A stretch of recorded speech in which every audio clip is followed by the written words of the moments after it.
I know! Surprise, surprise! Justin bought something else from Harbor Freight. You know, I get a lot of questions a lot of the time. You might have noticed on the box, it says made in China. These are the questions I get asked all the time, which is like, well, why do you prefer made in China over US? Don't you support your country? Can you tell us a little bit why you would want to buy something that was made in China versus why you'd buy something in the USA? Guys, I completely support the US, and I've said it before in some of my other videos that anytime I'm buying something from Harbor Freight, I feel like the employees there are American, right? They live within my community, they need jobs, they got families, it supports their lifestyle, they need an income. There's people at the plant, the distribution area, right? Where they go literally from that particular building into a truck to Harbor Freight, offload it, you know, and I feel like it doesn't really matter. There's a lot of things that are made in the US that are of equal quality and sometimes poorer quality than you would find, say, like in China or Taiwan. Let's face it, a lot of things are made in Taiwan and China.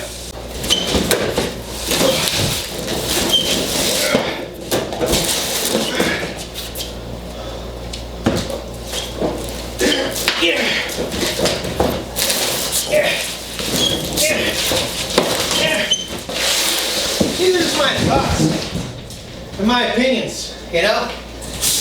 That's why I developed a YouTube channel, to share my thoughts and opinions. I don't mind sharing the things that I buy from time to time, you know, whether they're made in the US or they're made in China.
Alright, so it's all assembled.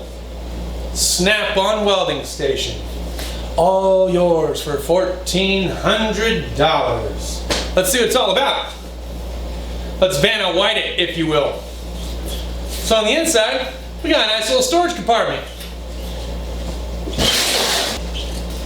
So we can fit things like our titanium plasma cutter 45.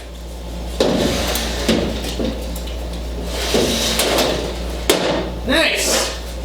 Whoa. plasma cutting reel sticks out a bit. See if I can't do something about that.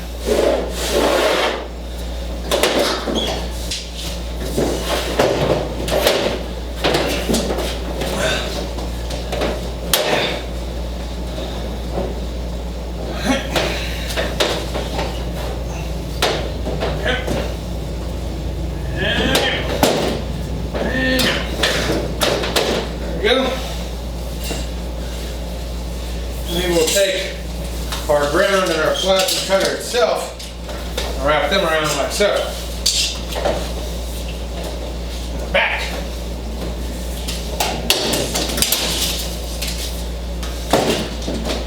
Perfect. All right, let's spin it around. So how I had to go about this was I had to scoop the plasma 45 to the edge, where I could still adjust the settings. I could feed the air hose through the back, plug it into the back of the plasma cutter, and I've got my reel and my ground on these hooks in the back, which I can move around however I want.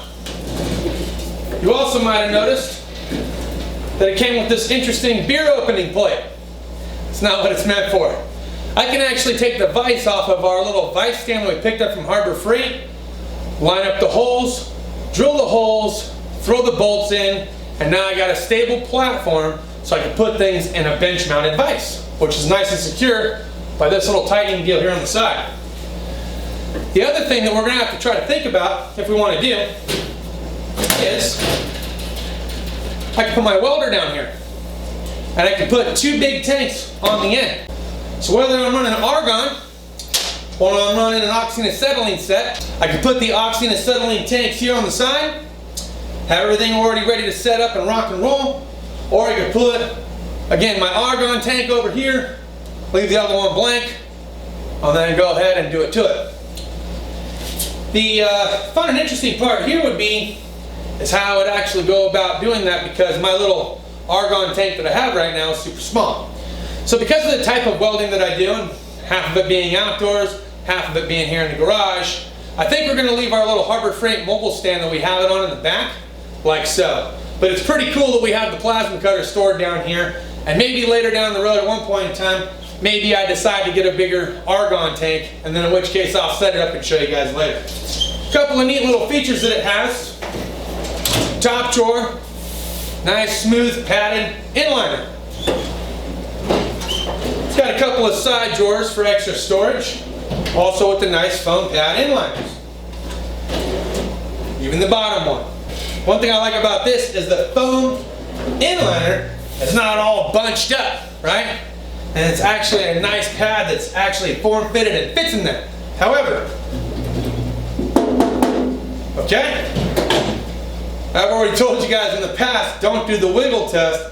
But in some circumstances, when you're on camera and you're not physically here to check, that's one way of being able to tell you how thin that metal is. It's not exactly thick or heavy duty, but again, this bottom cabinet area in here is rated for 150 pounds. The tank thing that they have hanging off here, the tank support, that's rated for 150 pounds. And the overall top plate, with you'll be welding on, this is all rated at 350, okay? So obviously it can hold some weight, for sure. The displacement and how they set everything up and how they framed it made it so. So what's our takeaway from today? How about that I spent some pretty nice money on a really nice welding station that was made in China, that was of a snap-on product. Am I disappointed in what it was that I bought because of the country of origin? No, I am not. Very happy with the overall product size and dimension. I'm even happier that it has wheels and I can make it a mobile welding station. I don't have to have it set up permanently on any one side of the shop. So ergo, I'm actually really ecstatic about this product. Now, could you save yourself some money buying the Vulcan one from Harbor Freight? Sure. I don't recall if it has casters on it, but I do know that Harbor Freight sells casters, and you could weld them to the bottom of that and save yourself a fraction.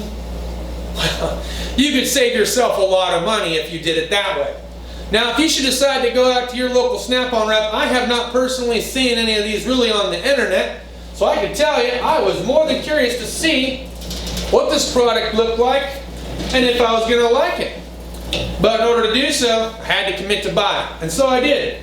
I was a little afeared that the matte black I wasn't going to like, because I was really hoping for a gloss black once he explained it to me that would not be real good for a welding station to have gloss black, and that they only made it in this one color.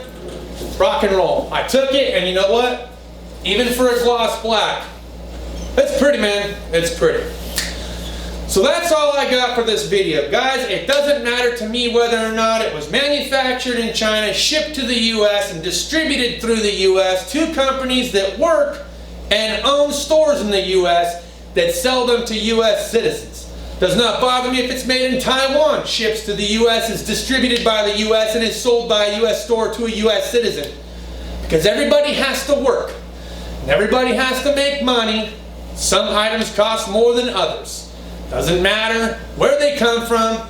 You throw any kind of worthwhile name on a product, and it's going to be worth a substantial amount more than something that you might find at a 5 and dime, Harbor Freight, Home Depot, Lowe's, etc. Okay? Because the name means quality, or doesn't. That's all I got for this video. Cheers to those of you that have your beers. Thanks as always for watching. If you liked today's video, smash the thumbs up. Didn't like today's video, hit the thumbs down. Share if you want to share. Leave your comments below. We'll see you next time. Cheers and deuces.